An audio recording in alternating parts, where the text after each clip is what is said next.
Sorry I can't come to the phone right now. This is Tom from Howling Giant. But please leave a message and Doom Tomb will get right back to you.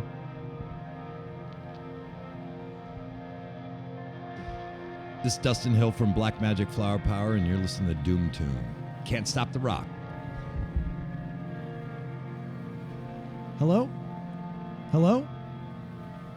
Yes, this is Zach from Howling Giant, and you're listening to Doom Tomb.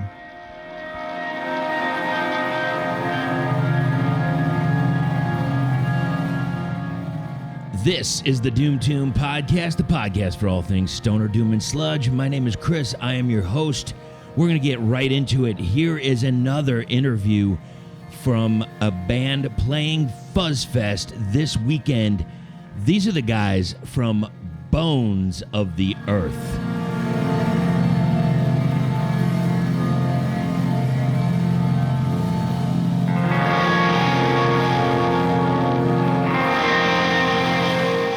I am with a band that's based out of Fayetteville, Arkansas, Bones of the Earth. Guys, how you doing?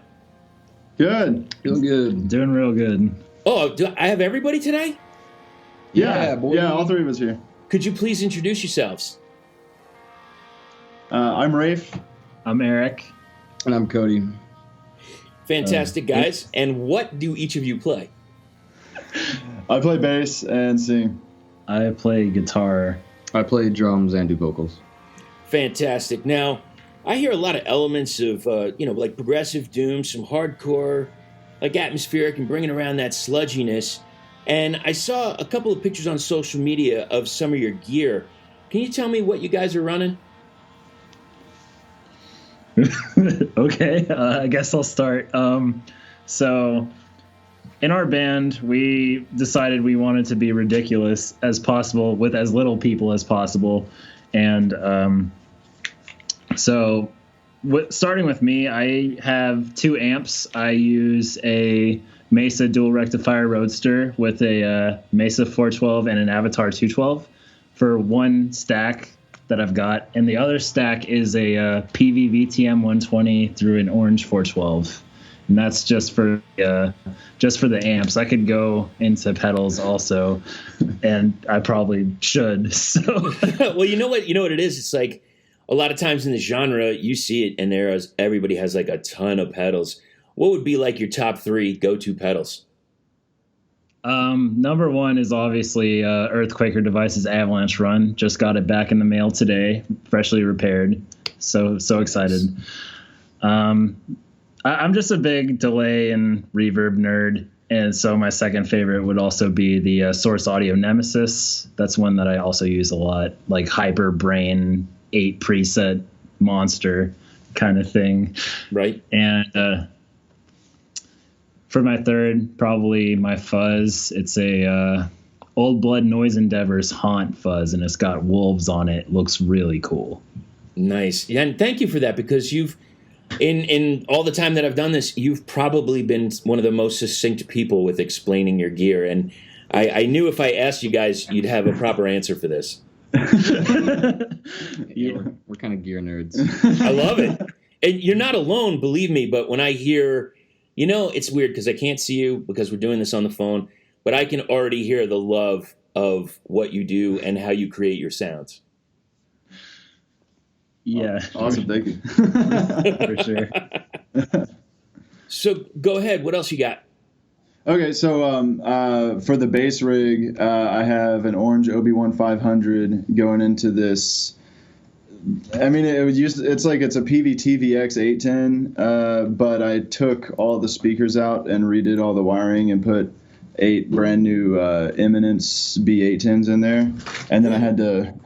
It's kind of funny. I sealed up the port on the bottom because those speakers, you can't really have a port in the cab with those. So it's just like 8 speakers, and at the bottom is like a wood like block with a bunch of like foam expanding adhesive stuff at the bottom. But yeah, so for the bass rig, I've got those 2 things, and then I actually run an ABY with an octave up pedal into a guitar rig as well, to just kind of help whenever Eric's ripping some solos or something, just to keep a rhythm guitar track behind it. So But for that, I have an Egnator Renegade, and that's going into an Orange 412. Nice. Oh, thank you guys. Thanks, guys. And what about the drum set? What do we got? Drums, we're rocking a Yamaha Stage Custom. It's a 4-piece kit, just rack tom, floor tom. Cymbals, I've got Zildjian K Crash Ride, a Dark Crash, and some hi-hats, and then I'm also using a Sabian, I'm not sure exactly what kind of ride it is, XSR ride. Right. But yeah, that's about it. And what about the snare? Snare came with the kit. It's a Yamaha Stage Custom, just birch shells. Nice. And thank you guys, really, because and you might not know this, but I ask this every once in a while, and I kind of go away from gear talk, and then I like to come back with it. So thanks for indulging me. I really appreciate it. Yeah, of course. So now on this latest release, April 4th just came out. So Bones of the Earth, the imminent decline of human spirit. Now the artwork cover. I don't know. Is this something like that? This being is finding from a past civilization. Is he ending his civilization? Yeah, it's kind of complex. We're a bunch of like fantasy nerds. Like outside of music and stuff, we just play like fantasy video games and watch like Lord of the Rings and movies like that. So there you go. With our concepts, with our albums, we're almost trying to write like a fantasy novel. So sure. It's like a storyline that goes through, and the album cover is the initial moment that the song Kindred starts. And it's essentially like our protagonist, the guy on the album cover, is finding this relic, and through finding that, the world kind of goes crazy and starts to fall apart, and pretty much all life except for him dies around him, and it's kind of like this relationship that he has with this relic, and is kind of like apocalyptic journey that it's taking him on. I can see that and hear that in the vocals, and yeah. So like maybe meditations like where he's coming up towards this piece, and then Kindred is where it kicks off. It's like a Jumanji type moment where you hear the rumbling of the relic. You know what I mean? It's starting to draw him towards it, and he digs it up, and that's kind of like the peak of meditations. And then right when Kindred starts, that's kind of when him and the relic kind of bond, and stuff starts to get crazy on him.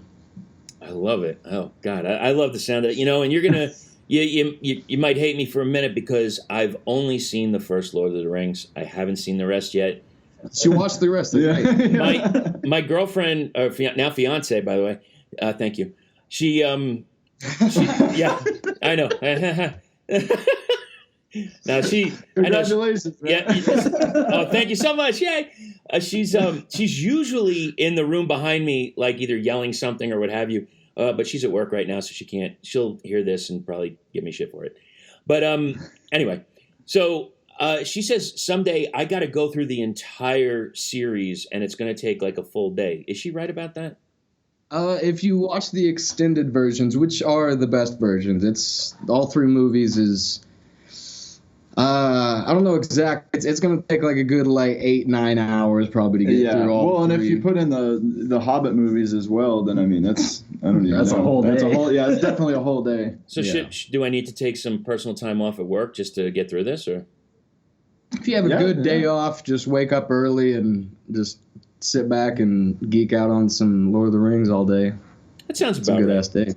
Yeah, it's you know what, it sounds like it, because I love the first one, and just I don't know, I don't know where I fell off. I can't. They get more intense. Do they? There's a lot more action going on in the later films. Well, and I got to have full disclosure, man. When I saw that everybody was getting together, I got to watch it again. But I just remember it being like a real emotional scene towards the end. Oh yeah, it gets pretty intense. So with this artwork, could you tell me who did it? Yeah, so it was Michael Steinheiser from Adventure Skull. Out of Chicago. Yeah, out of Chicago. And does he normally do this kind of genre, sticks to this, or is this something else? His stuff is a little crazier. Like, he's got a pretty wild style, but he loves doing like crazy looking like skulls and kind of just real. He's got his own style, but kind of like a gothic look. So I felt like doing this artwork is a little off path for what he normally does, but we worked with him in past bands, so we've got a good relationship with him, and he's always been stoked on the concepts that we come forward with. And you know, we don't want to like as much as everything's focused around this concept, we didn't want to like box him in too much with what he was able to do, but yeah, no, he kills it. Cool. All right. So let's go into some of the tracks. Oh, you know what? Before we do that, I've asked some bands that they've been in Oklahoma, Arkansas, Texas, and several places around. So in Arkansas, where are some places that you suggest a band goes to play or book a show? There's a few, I mean, really cool spots. Like as far as like, really, there's one major kind of DIY spot now called Backspace here in Fayetteville. But aside from that, there's George's Majestic Lounge, which is like, I mean, they've been here since. That's our best venue. Yeah, sure. It's definitely the best venue in Fayetteville. They've been here for forever, basically. And I mean, a lot of bigger bands will roll through there. Like we just played with I Hate God there. And Deadbird. I saw that. Oh, by the way, thank you for turning me on to Deadbird. Yeah, dude, Deadbird's so sick. Deadbird, they're like Arkansas legends, pretty much. Yeah, they bring it each and every time. Yeah. I'm hoping. I haven't seen them live yet, but I mean, from the music that I heard, I love it. If you ever get the chance, you definitely should go check them out. Yeah, it's a whole other thing live, for sure. I mean, like, it's incredible. So let's go over some of the tracks. So we, in starting this, it's kind of exactly what you were talking about. I've got this feeling of it's through the songs. It's taking me through what the world has become or what it's going to become. And yeah, basically. Yeah, you open it up with Meditations, which is like an opener for me for what's to come, and then you kick off with Kindred. It's got this bass line, you get this big drum roll, and go. You're just like full throttle. What can you tell me about that first track, or second track technically, Kindred? Like I said, that's the very initial moment of the song is kind of that bonding thing between the protagonist and the relic, and that really kind of kicks off the chaos. And the first few lines are kind of like just describing the relic, and it's this thing from the past that you found that's got this intense aura and energy about it. And there's that's pretty much, I feel like the majority of Kindred is kind of just like describing the relic and the protagonist's perspective of what he's seeing for most of that song, pretty much. Gotcha. Now, the next track, Roots in Agony, I got this kind of wavy like vocal. Like, how did that come about, and what can you tell me about that track? Like the initial vocals, is that what you're talking about? Yes. Yes. I don't know. That's kind of just how I've always done vocals. So I didn't really like think too much about like how I was doing the vocals, but lyrically I really like that song just because it's really the beginning of like the downfall of the world. That's why it's called Roots in Agony, because it's pretty much all life kind of withering away and dying. And there's the big line at the end, let the forest fall. And yeah, it's everything's on fire, the forest is coming down, and it's like the relic is embed, like not necessarily embed itself in the earth, but it's aura is kind of causing these things to happen, and it's become one with the world and starting to change it. And kind of like a apocalyptic kind of chaos that's starting. I got you now. And I don't. You don't have to tell me, because I know sometimes these things are personal. But when I see a lyric like, shrieking away roots in agony, but I don't mind. They've had their time. Like, very interesting lyric. I really enjoyed hearing that.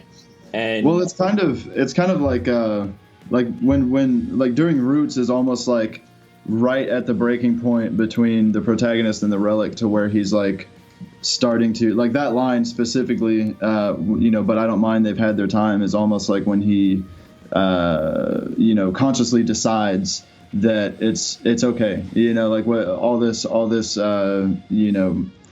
death and destruction around him of all organic material. It's like he's kind of on the side of the relic at that point, to where he's like, okay, they're shrieking away, the roots are in agony, but you know what, I don't mind, they've had their time, let the forest fall, I guess. Absolutely. Yeah, the relic is kind of like corrupting the protagonist's mind a little bit, like in the first, or I guess Kindred, the second song. He still kind of has a little more like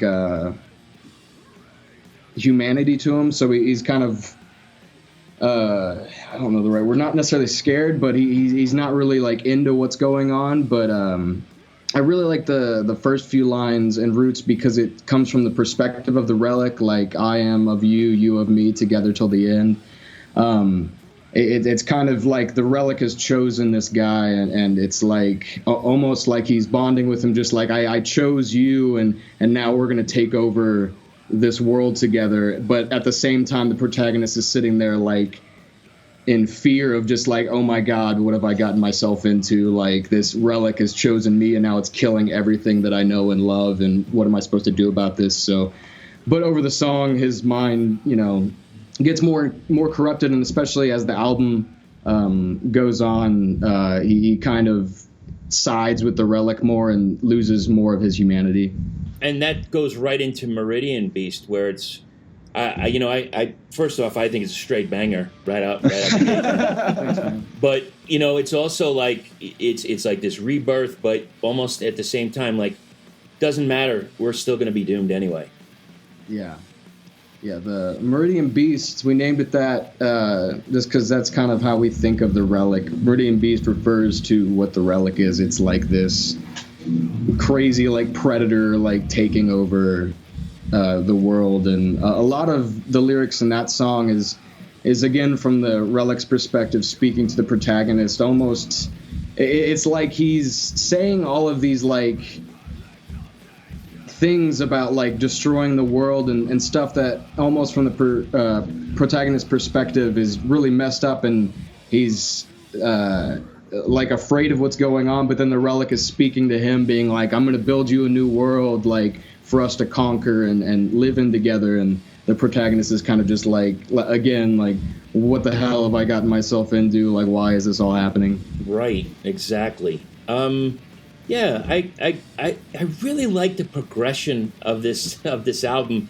It took me a couple times of listening to it, and then we go into this instrumental. So we got Transmutation, and again, I just wrote down quickly that it feels like it's either the beginning or an end of a world, and I like the progression from Meridian Beast into Transmutation. And then, obviously, Cold Dead World. But what can you tell me about Transmutation?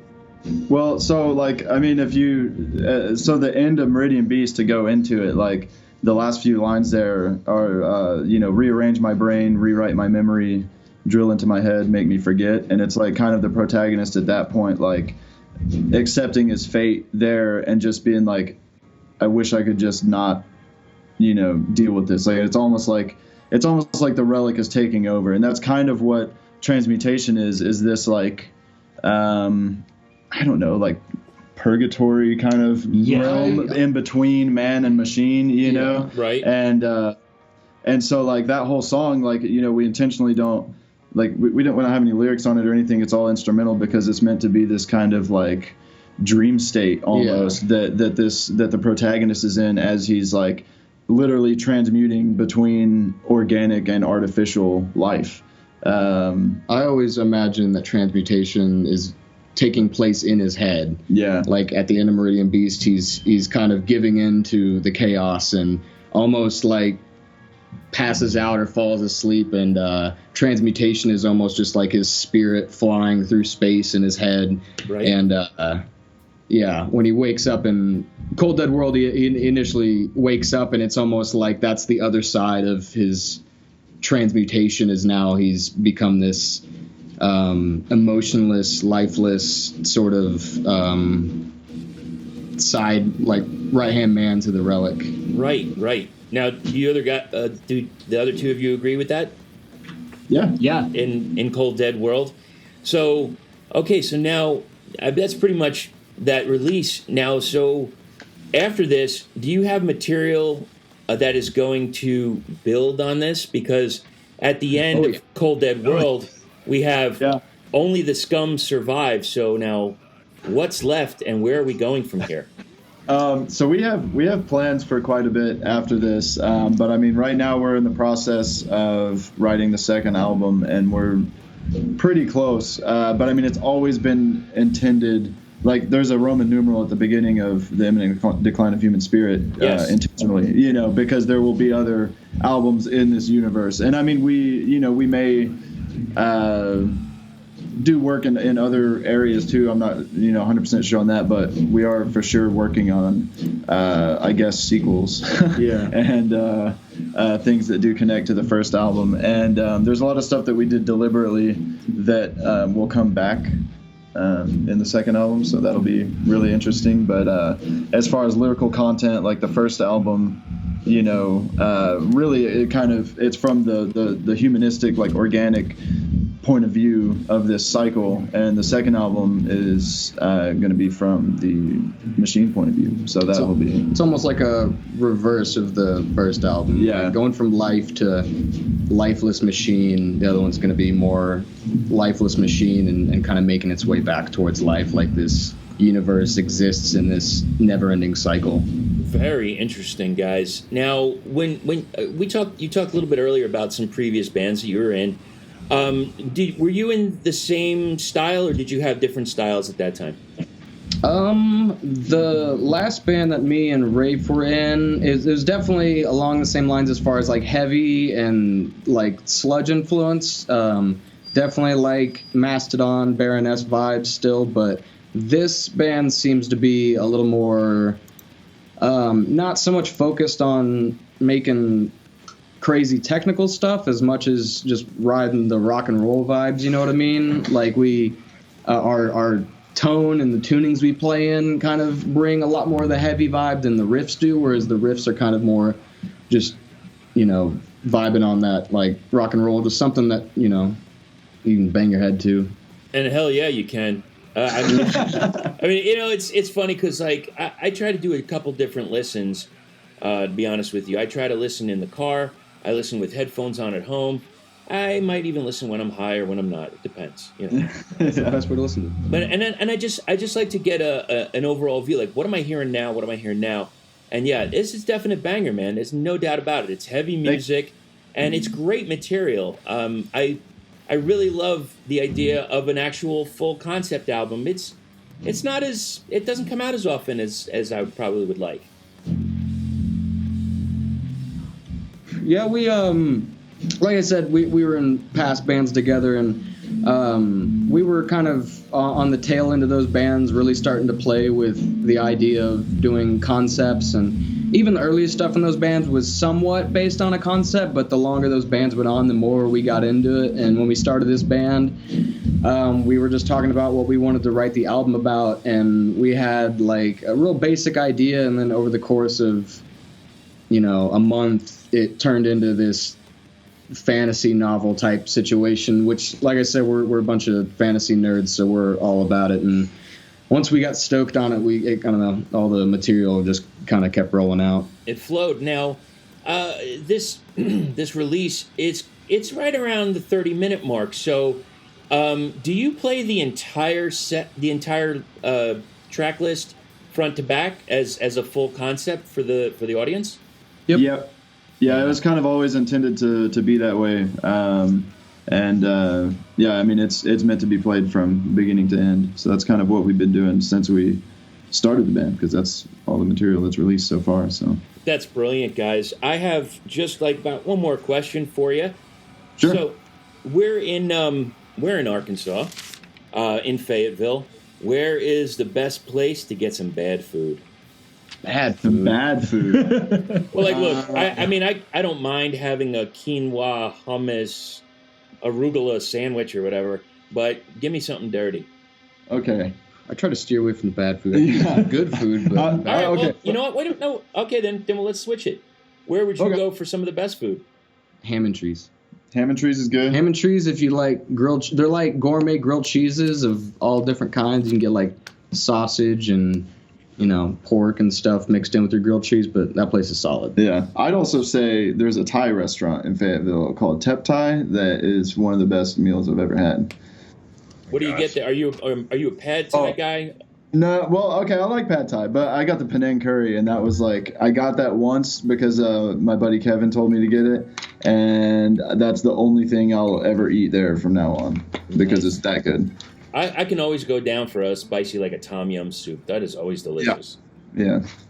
All right, guys, so thank you so much. I just want to mention quickly about FUZZ Fest. We've got August 30th and 31st, Division Brewing. You got to go check this out, man. This isn't going to be in Dallas-Fort Worth. And Bones of the Earth is going to be playing August 31st. I'll say it right someday. August 31st. That's the second day. You're going to want to check them out. They're kind of in the middle. And don't miss out on this because you'll want to hear this album front to back. And I'm hoping you guys play it that way. Thank you guys so much for being on here. And I hope to see you sometime soon. Yeah, Thanks for having us. man. Appreciate it. Take care, thank you. guys. You too. Thanks to all the guys in Bones of the Earth. This was the track that they picked that they wanted on the podcast. Check this out. This is Meridian Beast.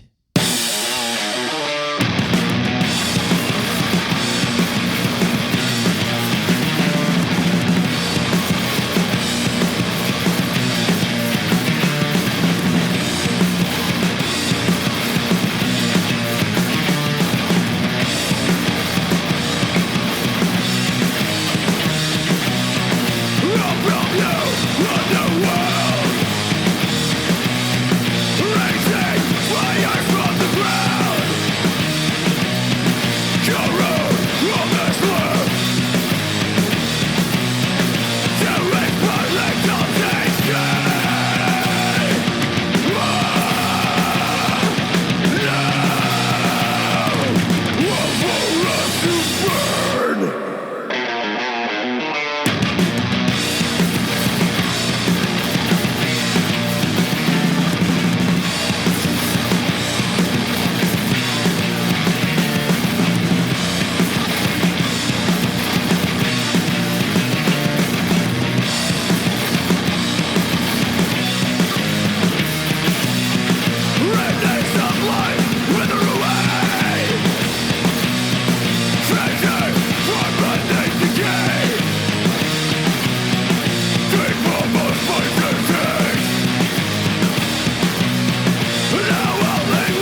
thanks for hanging out. Don't forget FUZZ Fest this weekend. If you're in the Dallas-Fort Worth area, go check it out. Or if you're in Texas, just take a little drive, you know.